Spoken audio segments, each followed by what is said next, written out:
So with these schedules that you guys have, has there ever been a time where you just almost just lost it or just couldn't handle it or deal with it? Absolutely. Absolutely. Yeah, because especially when we have thesis deadline coming very close, like basically every day, we need to make sure of that. And just one point when we work a lot and we don't being able to communicate, because right now we are final year, so we don't meet each other that much.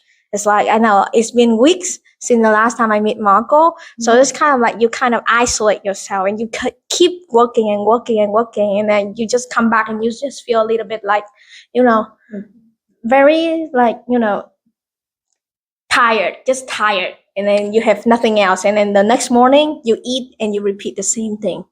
So at that point, whenever I see the student, I have to say, oh, yes, this is a student. I need to be happy for them. And then when I come back, I look at myself, I was like, oh, I'm so tired. I have no energy to do other things for myself.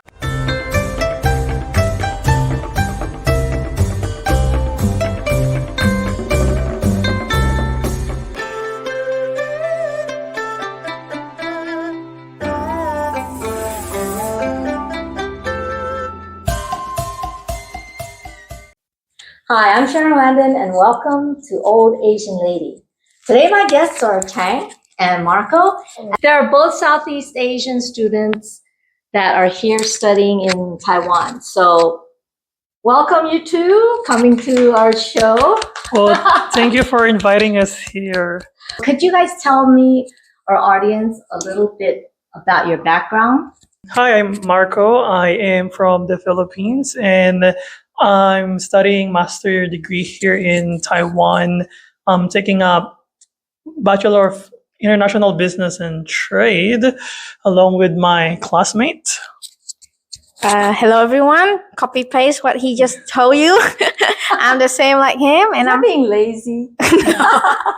So you're studying the same thing, international business and trade. But one thing is different. Just the nationality. So I am a Vietnamese. I was actually going to ask, what is like the one thing that the two of you have in common, and what is the one thing that is totally different? Wow, okay. That's a good question. Really good. I can start with the similarities. I think we both have this working hard culture. We hustle. I don't know if it's allowed to say this, but we're working 2 to 3 jobs here. But we want to make sure that we met the required hours. Okay, so that's one thing we have. We're very eager. We're very passionate about our future, and we study hard. We work hard too, and that's how we vibe. That's why we're friends, because of that. You know why I really get close to him? There's a crazy story of when we going to Australia. Oh, you went on that one too after your visa failed the first time. Yeah, so we actually assigned together, but we don't have money. We don't have any money. We don't have work. At first, we're supposed to go to Indonesia, which is a little bit cheaper than what we were gonna spend in Australia, right? That's our mindset at first. But we have this one friend who kept insisting us to, instead of going to Indonesia, why not go to Australia? Because the culture, the lifestyle is quite different than any other Asian country. So that's our turning point. Yeah, it's a school trip. So at first we get money to, we intended to spend a vacation in Bali.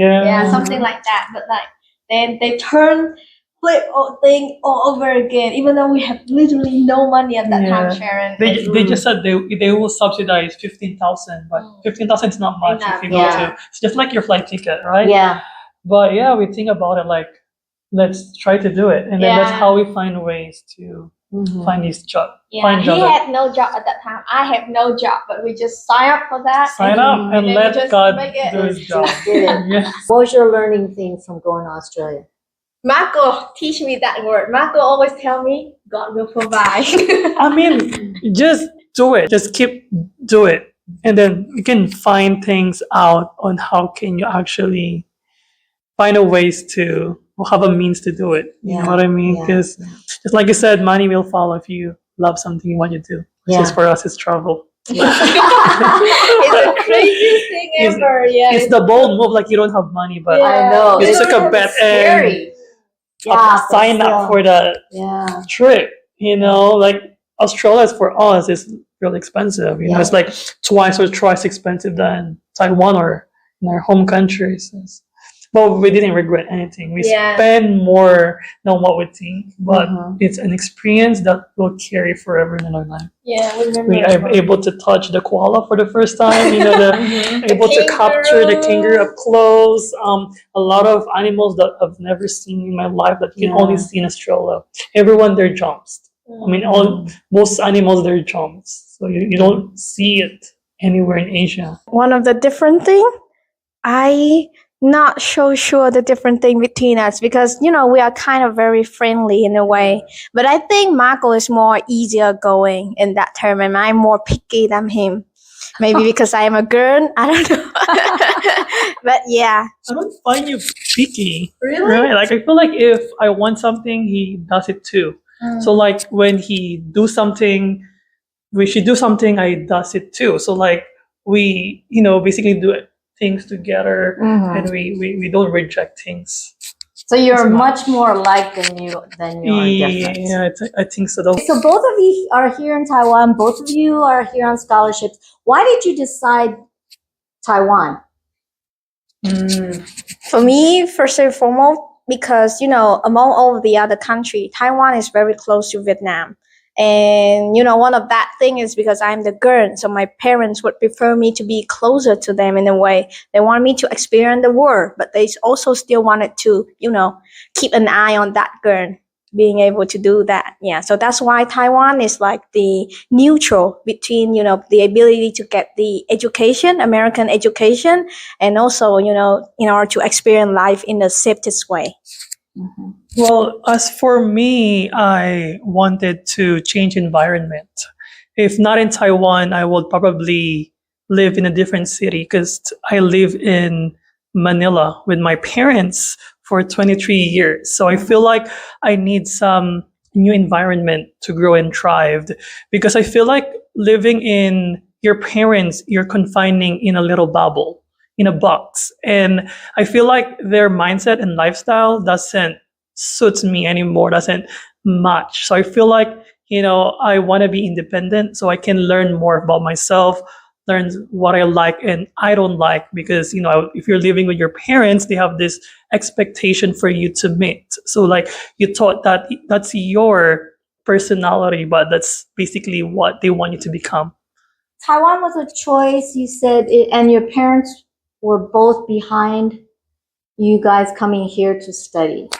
Well, basically for me, I came here before as a tourist, and then I'm very much into TikTok. I watch a lot of video reels in TikTok, and then I basically got a lot of content from Taiwan, and then I came across this Filipino content creator talking about the scholarship here. So that's how I got interested. So I thought that when I moved to Taiwan, when I start studying here, there would be a valid reason for me to move out from the environment that I've been wanting to get out, And, if not Taiwan, just like I said, I'll be probably move to a different city because I already found a job there too. Oh, in the Philippines. In the Philippines, Okay. yeah. It's a different city. I live in Manila, and then my work is in BGC, which is a little bit further in Manila. So I just want to experience the life by myself, without my parents. So you just told your parents basically, Mom and Dad, I'm going to Taiwan. I got a scholarship, or Yes, that's basically it. But my parents they're very, how can I say that, they're very strict. They want to take in control of everything because they don't want me to go in the bad directions. So that's basically it. So they have this mindset that don't align with me anymore. Like for example, I'm not allowed to go out at this late of night. So I want to go, I want to have fun, but that's restricting me to do things. Like I want to hang out with friends. I want to experience a teenager. I want to experience how it's to be, in your early 20s. Okay. But in Taiwan, you work more than you place. Well, My situation is opposite to him. It's like, my parents give me that one chance. They know that they in our family we have a culture, not a culture, kind of like, all of our cousins went study abroad. So that's why, to me now, I got that one chance. So you gotta choose. And when I worked back in Vietnam, it wasn't enough.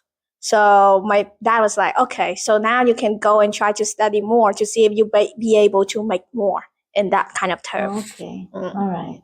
You basically told your parents, hey, I'm gonna go abroad. Not like right. So I told that to my parents. At first, my mom is a little bit hesitant and disagreeing because my mom is like, she want me to be close to her as much as possible. Right. It's like a mother and son. The mom always want their kids to be by their side, but at the same time, it's an education. So it's an opportunity to better myself and to achieve great things in life. So eventually, they allow me to go to. Okay. Now, both of you guys here are here on scholarships. Now, when people or partial and full scholarship, I understand. But when people hear scholarship, they think, ooh, they got everything all covered. But what's the reality? What's your reality? Can you share about that? I'm not on scholarship, only him.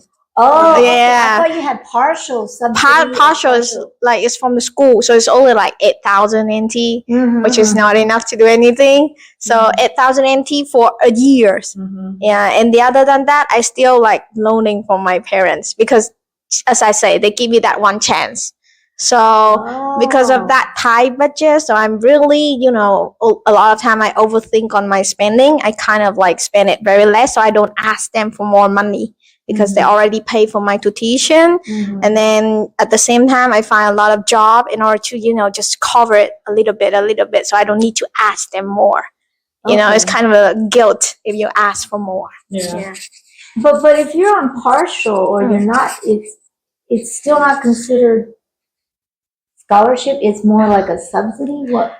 Why? Subsidy? Would you call that? It's like every foreign student when they enter a Taiwanese school, they're going to give you like, a small amount of money for a year. As long as you hit required grades. So it's not like instant for everyone. You have to do good at school. You have to get a good grade for you to get a scholarship. So it's like okay. So you got a full scholarship. Then how did that come about? Yeah, mine is not full scholarship. I do have some scholarship, but it's partial. So they give me a certain amount, and then the rest of that I have to pay. And then I do get an allowance every month, but that's not sufficient still because, just like I said earlier, that the rent here is like really, really expensive.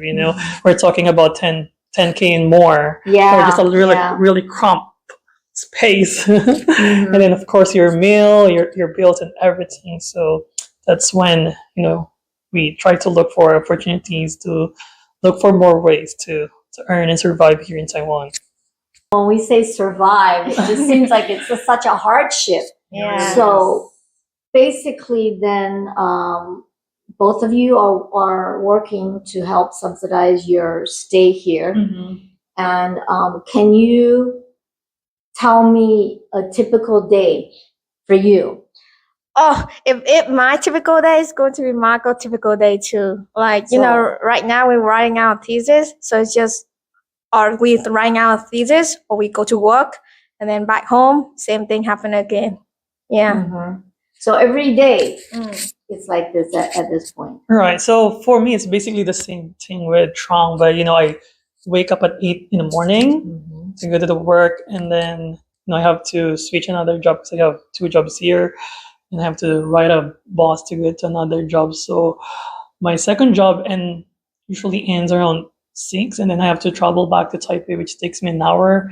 And then I have to do my thesis, and then I go to coffee shop because if I go back to my place in my bed, probably nothing to do. So as much as possible, I don't want to go back. So right after my job. I go to a coffee shop to do my thesis, and then I try to be more a little bit healthy now. I enroll to gym, so roughly I go back home around 12. So I get out at 8 and I come back at 12 p.m. Midnight. and midnight, sometimes 1. Okay. Yeah. Oh. And I like that hustle thing of me. Yeah. Yeah, it's like, yeah, basically like that too. So because me and him, we are all both having the job that require weekday. So it's like all weeks. Yeah, so it's the same schedule every day. What is your job? Both of us are teaching related. Yeah. Okay, Yeah. teaching related. Yeah, like teaching assistant, teacher, Mm-hmm. both of that stuff. Tutoring. Yeah, So tutoring. English. Yes, Yeah. English. Yeah. Okay, and you have another job.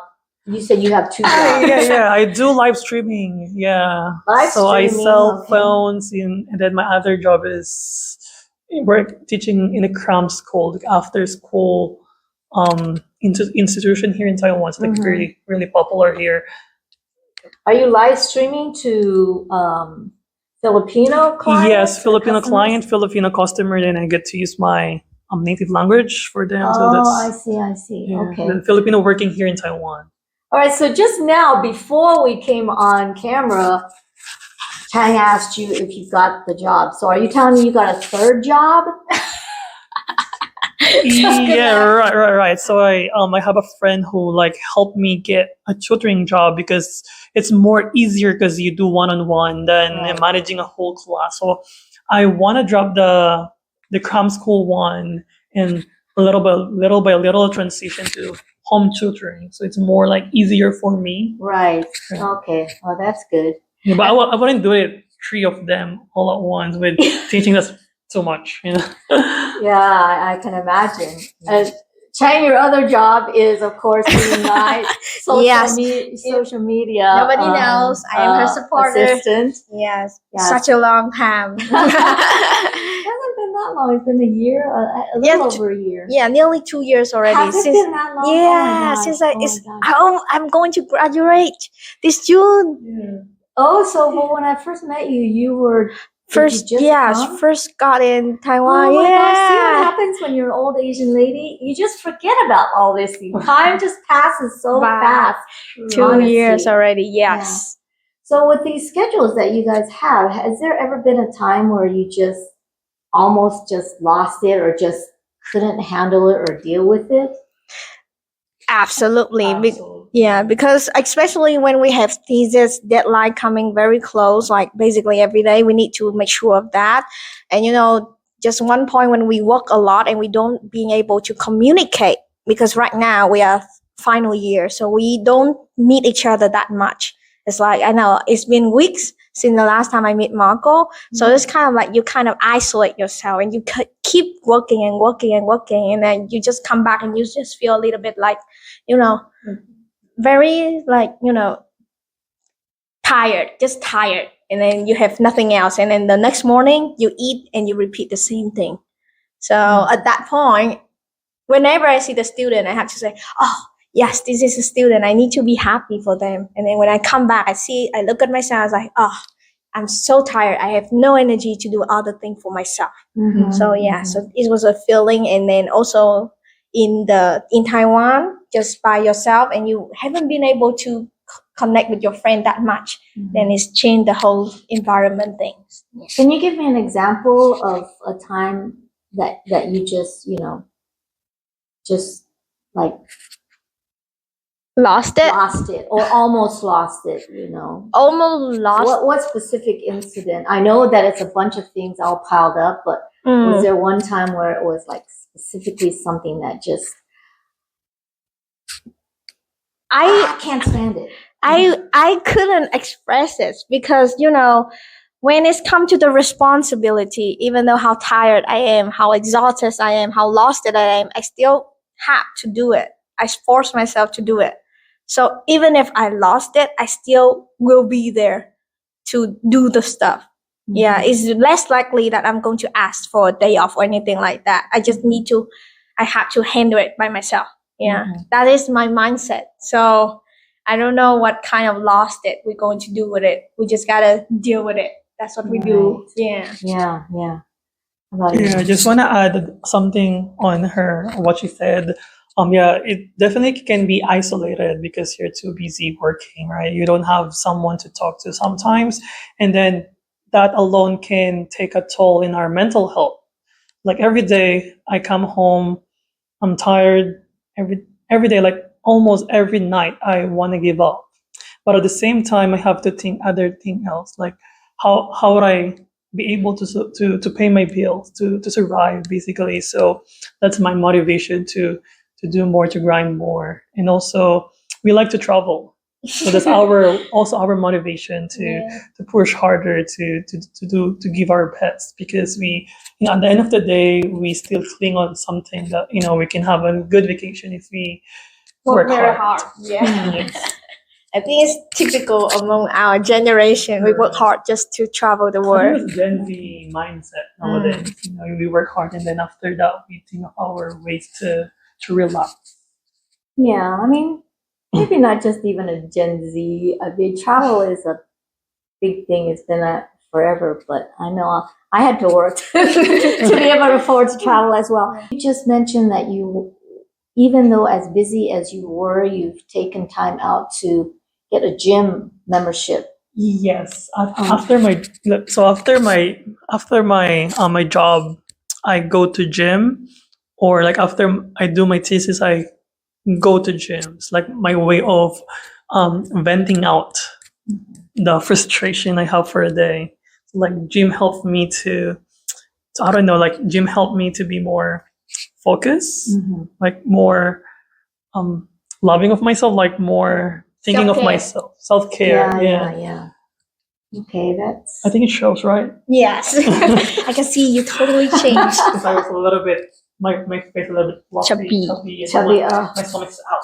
Really? So now I'm completely different. It's all the Taiwanese 小吃 or all the snacks. Oh yeah, I guess it's maybe. I don't know. hard to say no to cheap pie. Is it the right pronunciation? Yes. Chi pie. Chi pie. Like the chicken, Oh. big chicken, Yeah, the fried little pie. chicken thing. It's broke my heart too. When I need It's to been a eat while it. since I eat that. We love Okay. tea pie, by the way. Love it. The Favorite little thing. pan and the noodles, the beef noodles, so good. Yeah, 牛肉面. It's funny because when I didn't live here and I was always just visiting Taiwan, every time I would always go to the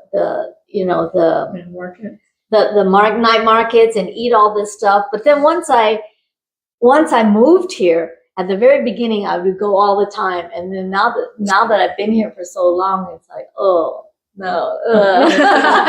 In terms, you're asking about the connection, the isolation, right? Yeah. I don't know about his family situation, but it's like isolate for me. It's like from like compared to family back home. I feel like I totally like living another world compared to them now. It's hard to tell them like what my life is back here. And even when I'm back there, I feel like I don't belong here because it's give me a different feeling. It took me 2 weeks, and also the 2 weeks that I'm being able to go back to my house to get familiar with the place I used to call home. And now back here again, I feel a little bit more comfortable. And at that time, I remember I told myself, "Oh, I came back to remember the reason why I leave." Yeah, so it's like totally different to me in the term of that's why I say isolate. Because even my friends is back in Vietnam, but I can't really share them my life here. Yeah, because they get kid, they have husband now. It's really different world, and I'm just studying here. Yeah. That sounds like Can I funny. add something about that? Because I feel like if you move to a different country or different place, you become a different person. Totally. Like you go back, you're not the same person anymore. You gain more experience by exposure, by trying new culture. Your mindset is different. Everything is different. So when you goes back to the old ways, it feels like, how can I say it? It feels like You changed, but everything else they the didn't change. same. Everything Yeah. is So the it's feel same. like off. You know what I mean? So Yeah. it's like that. So that's why sometimes I miss my life back home. But when I go back home, I think that, oh, my life is better in Taiwan. Why should I have come back? Something like that. you Yeah, know? yeah. No, I totally understand what you're saying because I worked abroad for, wow, 15 years. And every time I would go back home and my best friends even, if we get together, you're just telling them, at the beginning, you tell them about your life and stuff, but you can kind of see that they just totally, their eyes glaze over and they stop listening because they can't really relate. Right. So it's definitely that we change because of a different environment and our perceptions Changes too. about a lot of things change. So it's kind of like a growth. I mean, it's just another step in your life of growth, I guess you can say. But when you two became friends or found each other, is that common? I mean, both of you are from Southeast Asian countries. Is it easy to find friends here? I know you don't see each other that often now. Taiwanese, no. What do you mean by that? Taiwanese friend, not at all. Okay. Exactly, no, right away. Only at work.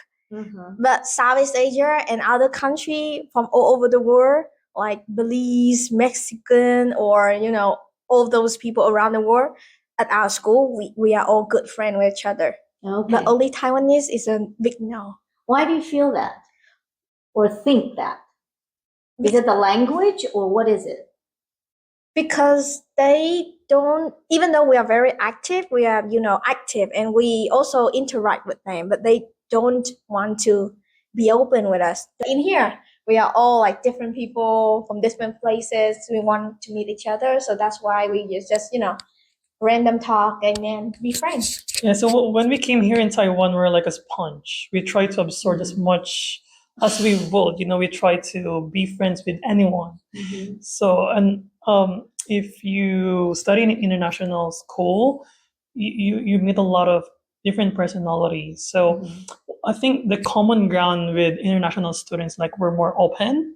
I feel like for Taiwanese people, they're more selective. I would say they don't open up right off the bat. They want to like scan you first. They see if you're a good fit before they start. I feel like Taiwanese they have a good personality, but they just hiding it inside of them. I feel like that's Taiwanese East.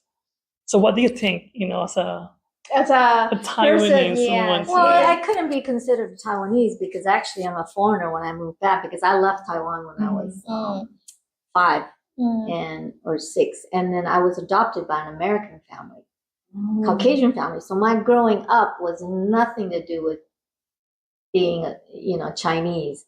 Do you feel ever that they look down on you as an international student from Southeast Asia in any way?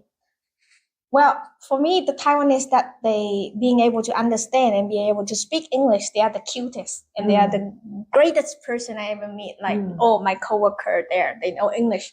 So in the other side, I can see the way they work, the way they, do everything is very amazing. So I don't think that I have met, being able to be looked down or any situation like that. But probably Marco. Yes, I can share one experience. I mean, my stay here so far for 2 years has been great. Like I've met a lot of very nice Taiwanese. They are very heartwarming. They're polite, they're nice. But there's just one specific incident or scenario that just happened to me. It's in the gym. Oh, interesting. That's when I sign up for the gym to enroll in a gym, right? So this lady who assisted me, he asked for my ARC card, and then she saw that up from the Philippines, and then she started saying a lot of stereotype things toward my country. At first, she's saying about Philippines is dangerous country. So like at first, I was a little bit agreeing to that, but then she started talking about the people. So I feel like that's a little bit offensive. She started talking about that, comparing the Filipino here in Taiwan and the Filipino back home. She said that because she went to the Philippines to study English, and she said that in in the grocery something line, like there's like a cashier that she said that we like to talk. She said that she want to say to the cashier that do your job. So basically, he's trying to say that we're a little bit lazier. I said laid back, but he said no. So I don't know what he's trying to impose on that. Also, she compared the Filipino in Taiwan in the Philippines. He said that in Filipino in Taiwan are wearing gold, compared to the Filipino in the Philippines, which for me, I don't think so. I've met a lot of Filipino here.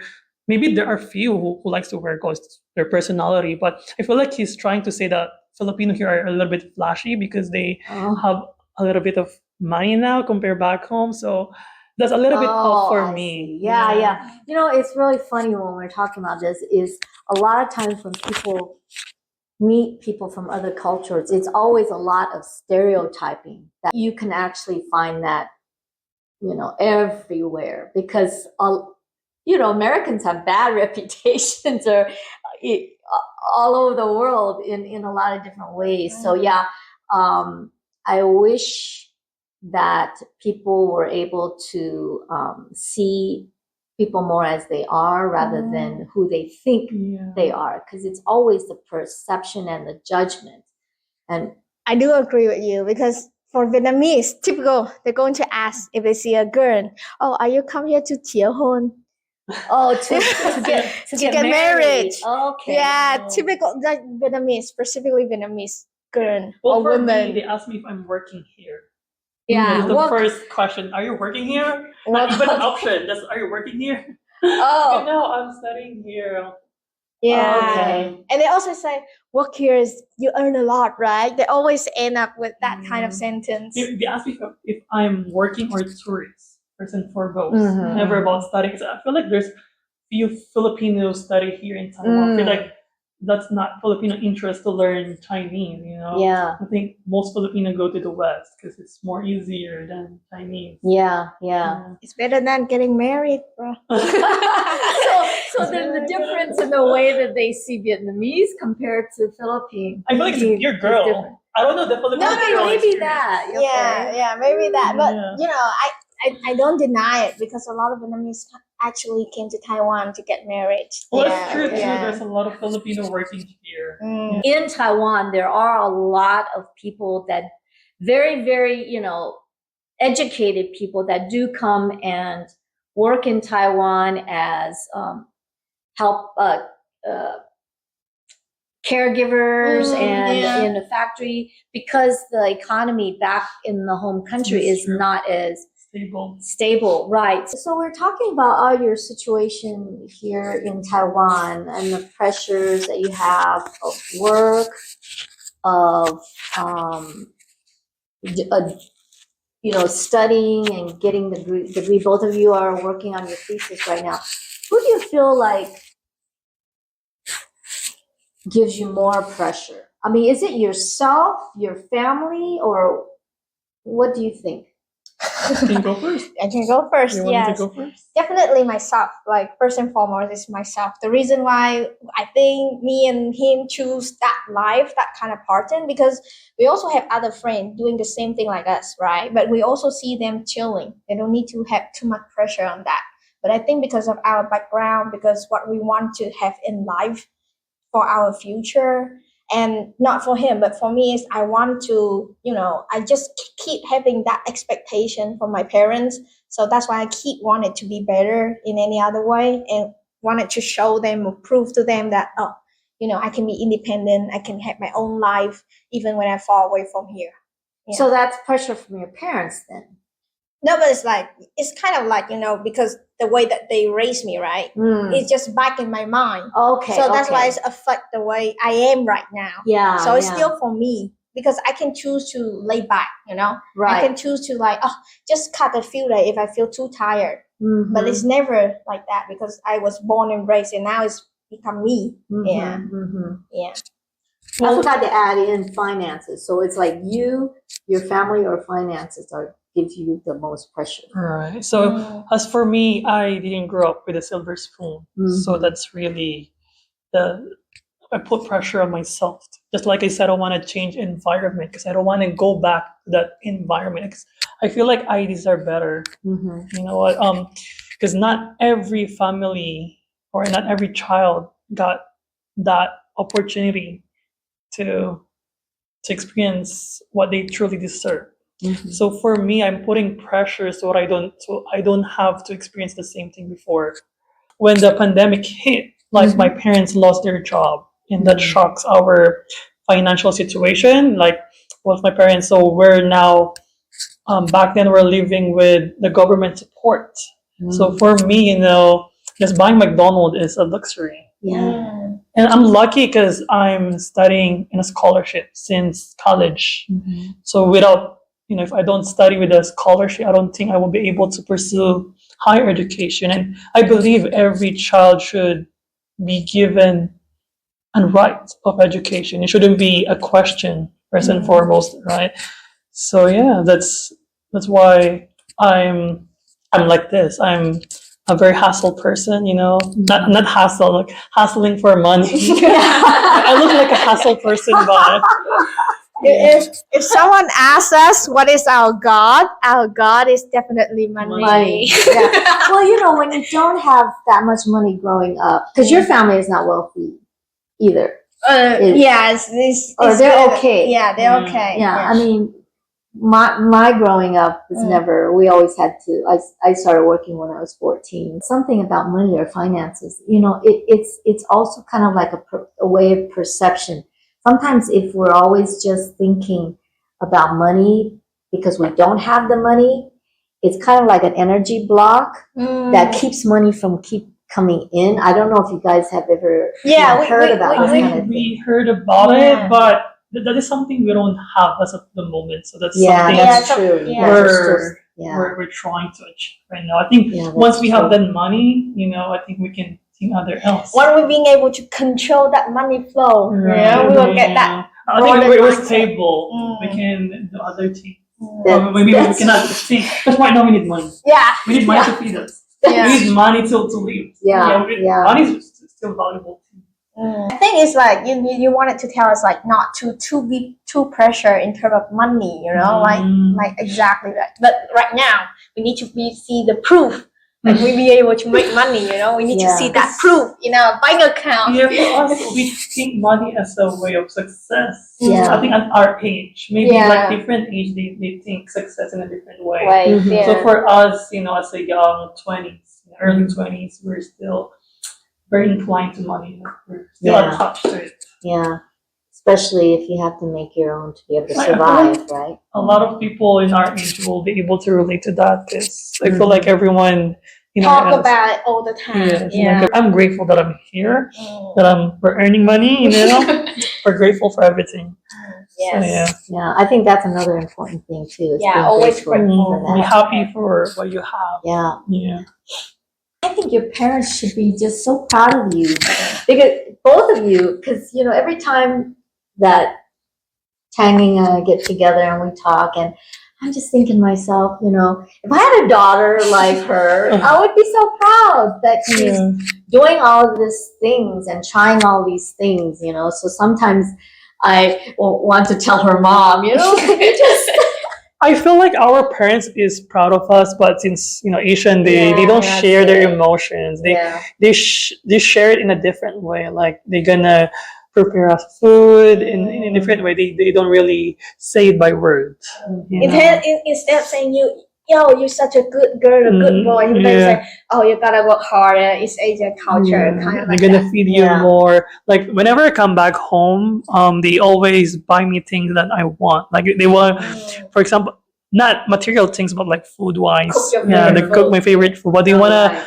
I think that's a way my parents like for saying that we love you and we're proud of you.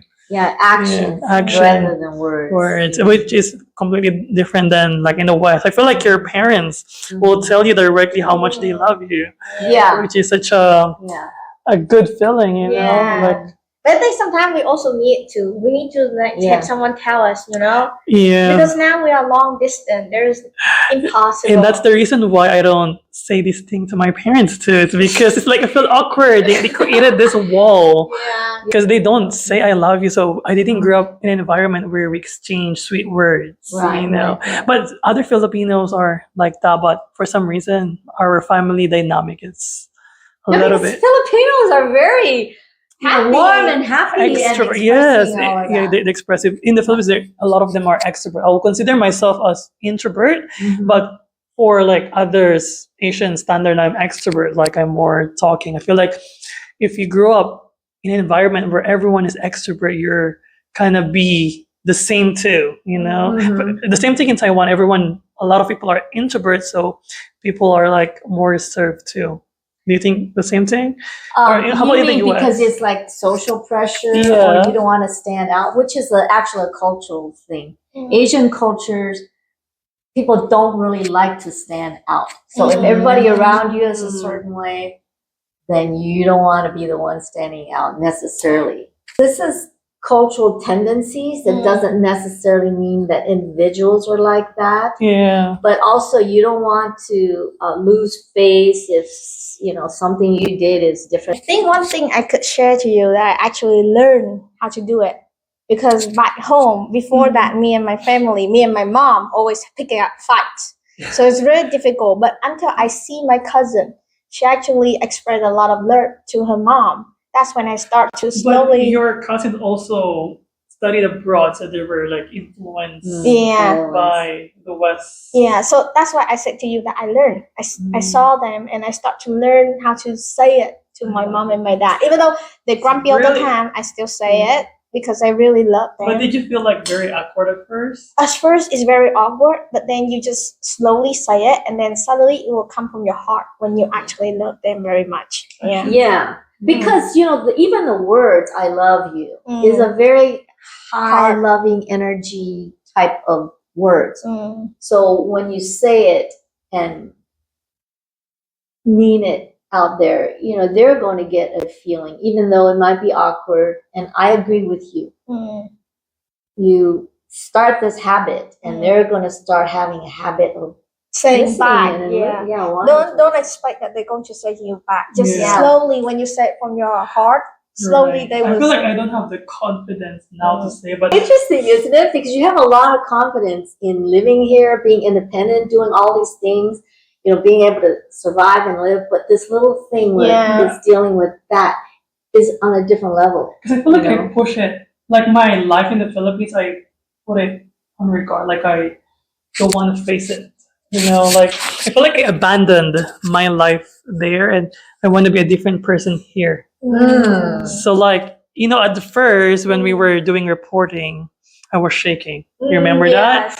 But now I have more confidence because I want to, just like I said, keep saying it, I want to be out of the box. I want to try as much as possible. So I keep agreeing to things. I keep agreeing to opportunities. Mhm. If you met me like so years ago, I wouldn't say, I would even say no to this podcast because It's take a lot of time. I have wouldn't to even- let him I And you're wouldn't- live streaming Yes. too now.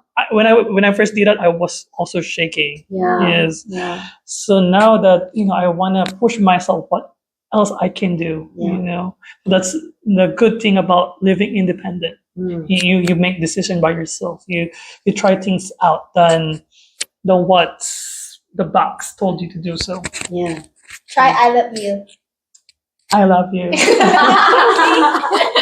Not a for me. friend, Of course, I love you. It's but really Yeah. it's awkward for Asians to even say that to each other. Once again, you do it and you get used to it, you Mhm. change, and it happens. So, baby steps for you on the I love you part. Whether it's your life here, back home, the pressures that you have, or anything that you would want to say to your parents that you would wish that they would understand or could understand, what would you say or tell them? I've been working with this problem because it's a kind of problem that I've been working along the way. I think if we review our talk, you can hear me talk a lot about my parent pressure and everything. And if there's one thing I would tell them is just trust me, because that is something they never said to me. They never said to me that they trust me in any other way. I don't know, a couple of days ago when I had video call with them, and they still, like my dad still saying the same thing with me. Oh, look at you. I still feel you are not that mature.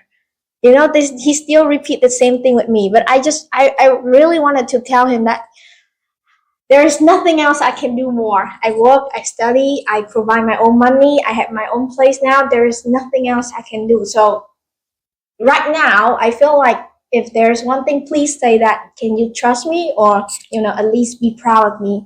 So I don't need to, go up and beyond to try for all this thing anymore, and just, kind of live my life.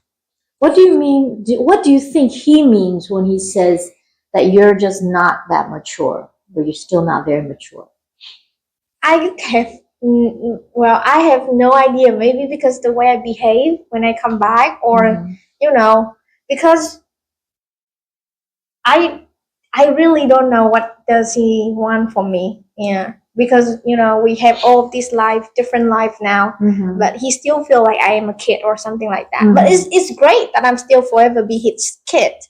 But I feel like I always have to do things in order to try to make him proud, and it's like an infinity end that I can never reach there. But I'm at peace with myself. Yeah. Lately, I've been able to separate that. Okay, he might feel like that, but I have my own light here. I know what I'm capable of, and I know what am I doing right now. Yeah. But it would be great if they tell me that they are proud of me, no matter I don't have 1 million or 1 billion in the world. Yeah, I mean, you're just still at the beginning of your path in your life, Yeah. Yeah. Okay. How about you, Marco? Yeah, I feel like Asian parents in general are a bit more controlling of their kids. They want their path to be aligned with what they think good for their kids. And I feel like now the Asian generation now, we're a little bit more westernized. We want to experience independency. We want to take the matters in our own hands, because I feel like Asian parents, they believe that, they keep saying that I've been there and done that type of thing. I used to watch They don't want to let us try things because they don't want us to fail or some things. It's a way for them of protecting us. But for us, I feel like our mindset is completely different to that. Like, we believe that we need to try things in order to learn. So that's my take on it. I think I can also relate to her in that sense, that I want to tell my parents to let their guard down, trust us a little bit, trust us a bit with our decision making. We want to learn by ourselves, not by your living expectation. If we fail, we fail. That's all, and then we're going together. Like, you will never learn, or you will never be successful if you didn't fail first, right? So for them, they don't want us to fail. They want us to keep succeeding. They want us to be this and that. They want you to be a doctor, attorney. You have to be a perfect kid. So to be proud of. But I feel like as long as you're happy, that's all what matters the most. Yeah. Well, can they see we're such a good kid Well, I absolutely think both of you are amazing. Do you feel like you guys in this generation, you said Gen Z, right, are more westernized in the way that you're thinking rather than Asian, and that's where the difference comes in? Or you want to go first? You go first. I think I have your idea. Yeah, I feel like we're a little bit more different now because we're more exposed through social media. We see a lot of, influencers saying things, this and that, and we're kind of agreeing to it.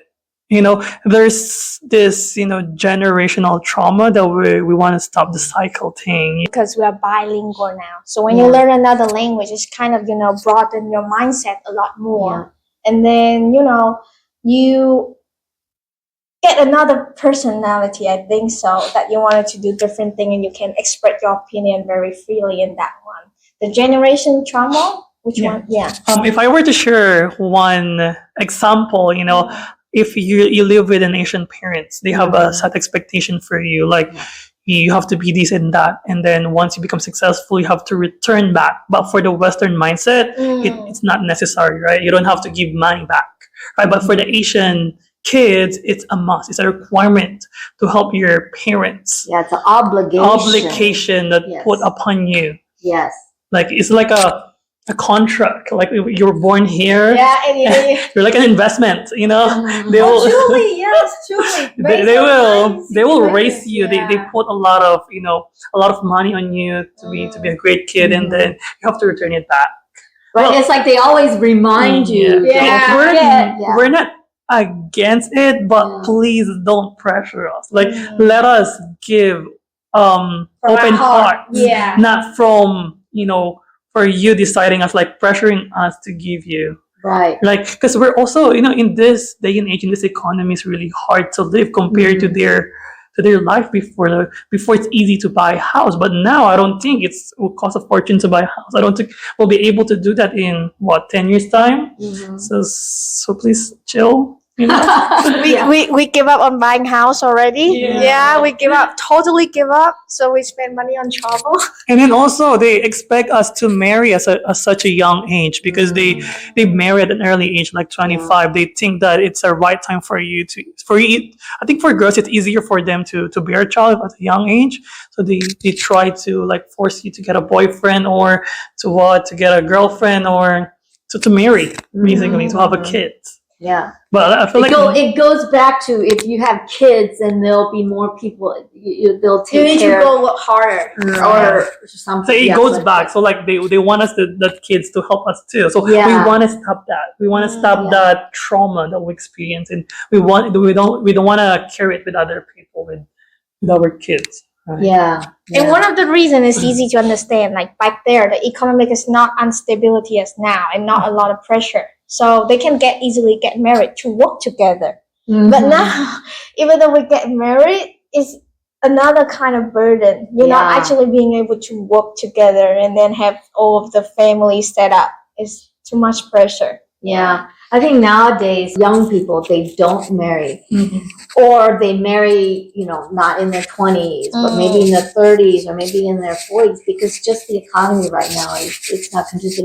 Even in Taiwan, there's even incentive. I don't know about the Philippines or Vietnam, but in Taiwan, they have incentive for people to have kids, because they get a lot of money. Like I don't know exactly how much money. But I feel like in our country, Taiwan and the Philippines, we have a very young generations. So, but now our fertility rate is also going down. Like we're following the trends. I feel like the developed countries is going down, their fertility rate. Like not only in Taiwan, Korea, even in the West, in Germany. Yeah. Everywhere, because it's just people can't afford to have kids. It's really unaffordable just to rent. Yeah, I mean that's the sad thing about it. I don't know when it's going to be changing, but so do you feel then that in Taiwan then you've got the freedom, or being here is what you imagined when you decided to come over and study? Definitely that we got a freedom. Yeah, definitely we got a freedom, and we have the potential to do all the things that we want to do. But as I imagine, it's still very Asian to me, Oh yeah, because Taiwan is Asian. The life situation here is still very Asian to me. So I still have bigger dream in order to go to Western country and, in order to experience life there. But overall, Taiwan have treated me very well. So there's nothing to complain about the house system, the policy for foreigners, and everything to travel around. And people are also very safe, very supportive to us. So yeah. Yeah, I definitely got my freedom when I came here. Just like I said, I've been wanting to get off my comfort zone. And also, like, working here give you work-life balance. But for me, I don't have work-life balance. But cause, you know what? Because here, your minimum wage, you can pay for your rent and for your food, for everything. But in the Philippines, your salary is just your rent. That's how bad it is. You have you basically have to have 2 to 3 jobs just to survive by yourself. Right. Otherwise, you have to live with your parents. But here, you can afford to do that. So that's one thing. And I knew that if I move here, I'll be able to afford. I will be able to do that for myself. Are you learning Chinese to be able to get around in Taiwan or to live comfortably? 你可以说中文吗？可以一点点。哇，很不错。 Our level is just how to buy food. Yes, we're trying. Yeah, our level right now is to be able to buy food because that's necessary. But definitely for a long term, we would learn it. Yeah. Yes. We will learn the language. Yes, because definitely. we plan to stay here a good 2 to 5 years at least, right? Maybe more. We don't know, but yeah.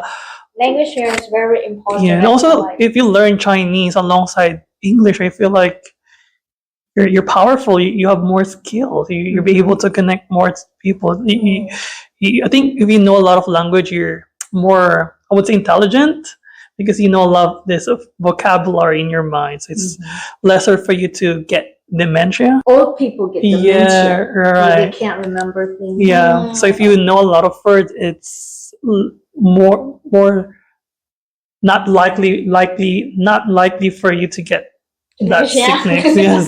Oh, I just heard really? about it. Yeah. Okay, interesting. Because it might be because you're working your brain in some way. And, It's in- cool. Also playing piano help.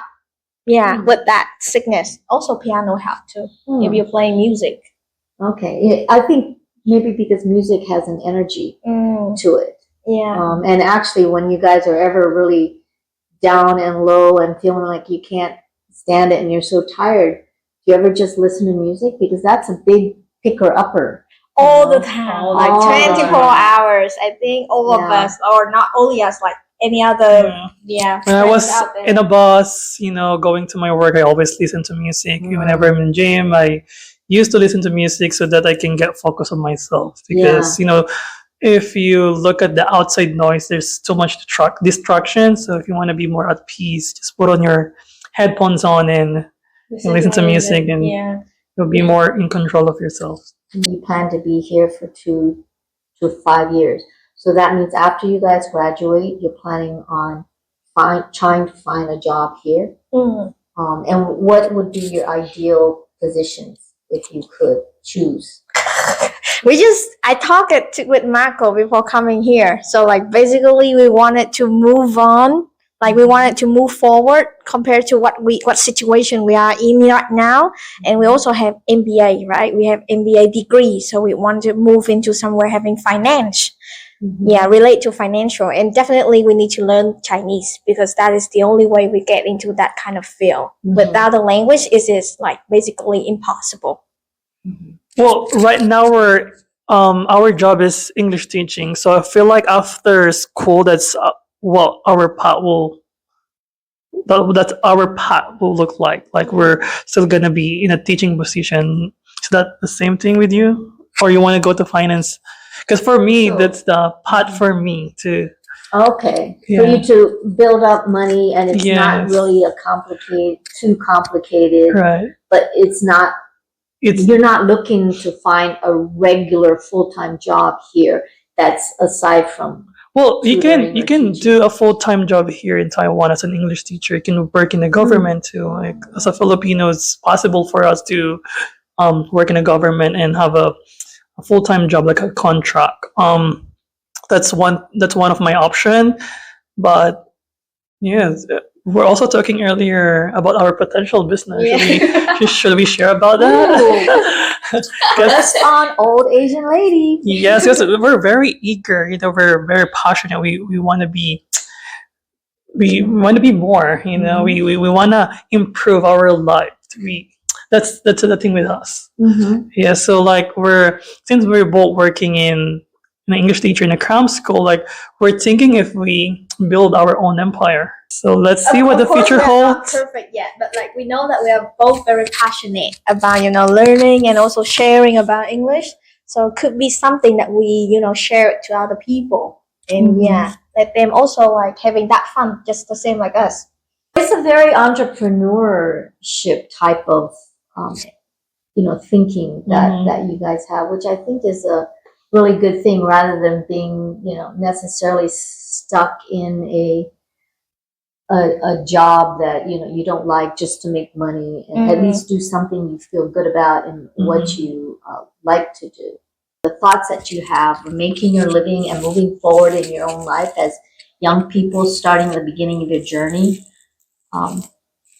If you had to go back home to do that, what would the be feeling like, or would that be something that? Well, for me, I feel like it's such a downgrade, right? Because the earning that I got here is more, and I wouldn't be able to afford the same lifestyle I have here if I work back in the Philippines, because just like I said, the salary just super low. As a foreigner, as an English teacher, we have more advantage because I think we're earning a little bit higher for our expertise. I just want to share on that. I don't see that future too. But I also been thinking about that because some of my cousins, they've been to US, they've been to Germany, and then now they went back to Vietnam and had a settle life in Vietnam. So I think at the time when I'm being able to go back to Vietnam is also when the time that I at peace with myself, kind of like that, to be very confident to go back and do the same regular job. But right now, I am at war with myself. I need to keep that battle going on. Yeah, so I think same like him, 1 to 2 more years to experience. Yeah, I feel like we have this eagerness to earn money. I think we see the potential here than back home, because I know a lot of Filipinos too who went back home for the sake of family and peace, more familiarity. That's why they come back home. But for us, we're more independent. We're more, how can I say this, more motivated. Yes. So I think like it really depends on the person. Yeah. If you want security, peace, familiarity, or comfortness, then maybe it's better for you to go back home, because I know someone who's struggling mentally here because he misses family back home. So I think it's better if he goes back home. Or well, for us, we're different. We're built different. So yeah, we're more into hustle. I think we match the vibes in Taiwan, the hustle culture. And we got our freedom. Freedom of choice. Okay, so if you were to give somebody advice, or young people like you who would want to come to Taiwan to study and work, what would you tell them? Well, basically, just go with it. Just go with whatever. Just go out there. Even when, seeking for the job, I go from bottom to top, Before I met you, before I had that job, I do washing dishes. And after I met you, I still do frying chicken, doing tacos, do all of that stuff before I even got that teaching job or anything like that. Just, you just go and you just believe in yourself more, just put yourself out there, and whatever you learn, you just express yourself. Yeah. And well, just the same thing. Just take the first step. The first step is always the hardest. Just like the saying, they said that grass is greener on the other side of the fence. So you don't know what's the life on that side of the fence. So I think just go with it. If you feel like just go with it. If you fail, then you learn something. It's also an experience for you to find your own path. So I feel like just try, stand your ground, be independent. Try to go out of your box, go out of your bubble, your environment, because that's when the growth comes in. Yeah. We have one question for you. Okay. we are the young generation, right? Okay. Everyone keep telling us 25, you are already half of your life yet. Not yet. Not yet. Yeah, but 25 in Asian culture is already something. Some of their friends already got family, babies. Yeah. So, is there any advice for that you can give us for us to early 20s, start to navigate their life? What should we do with all of those things? Should we focus on money? Should we focus on career? Or what can you give for us? Well, actually, what you both said were, I think, the most important thing is that you do what you love to do, what lights you up, what makes you happy. Because when you do that, and that's like a totally different energy, and it brings a lot of things into your life. Money will come in if you're doing what you love. Other relationships will come in if you're doing something that you love and that you like, that lights you up and makes you think and makes you try different things. I think young people, they do get stuck in different situations because of family matters, or maybe they don't have, the independent thinking that the two of you have. And they do get into a situation where they're just working this job back at home or anywhere, working this job that they just go to every day because they have to make money. And I can understand for you guys right now that you are taking jobs and studying and doing these things that you have to do. But when you are done with that part where you've educated yourself enough, find something that you love. And everything will follow. Honestly, everything else will follow. That is the hardest thing. We need to find things that really, because we were born and raised in Asia. We have to do everything. We gotta love it, even though we hate it. Without their expectations. Yeah. Yes, you mean your parents' expectations. So we are kind of sponge. Yeah. So like whatever our parents tell us to do, we absorb it, and that's what we thought what's right for us. Like, I want to be a chef.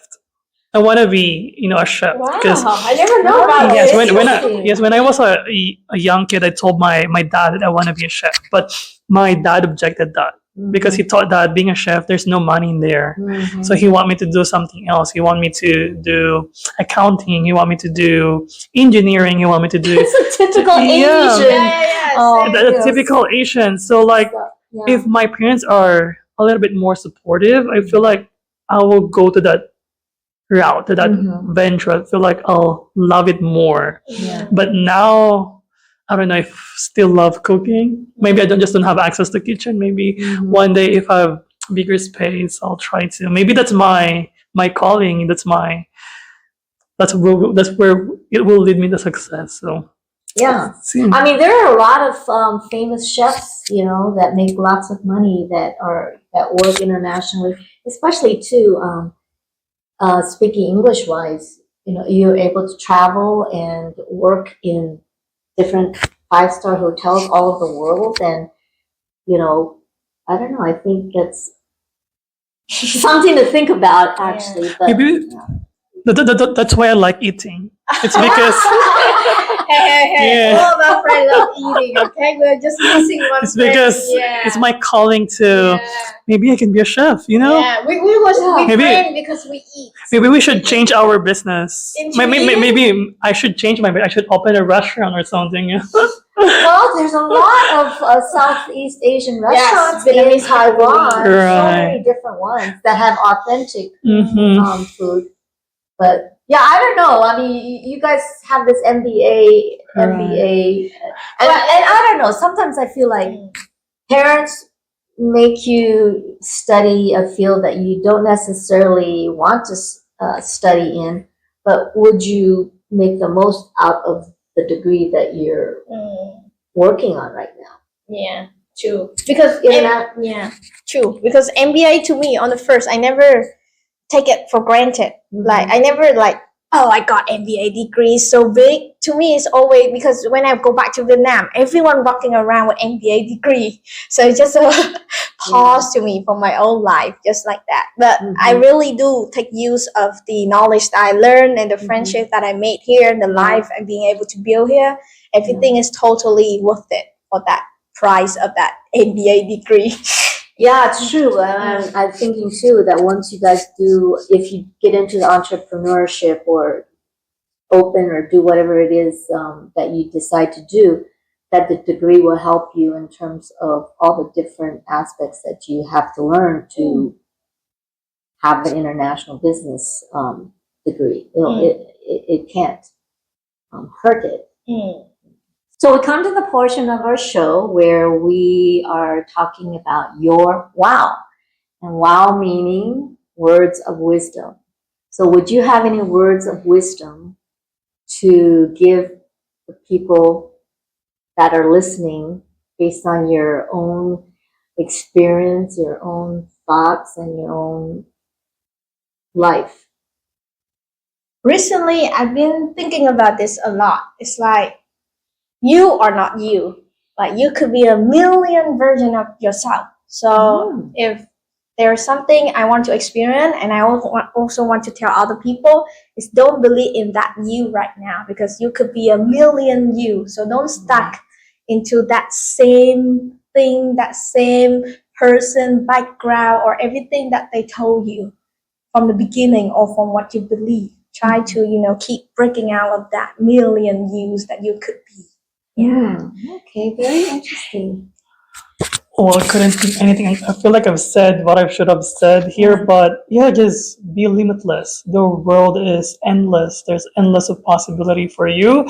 Just grab all the opportunities, whatever it may come to you, just grab it and take it. But if you fail, then it's a learning lesson for you.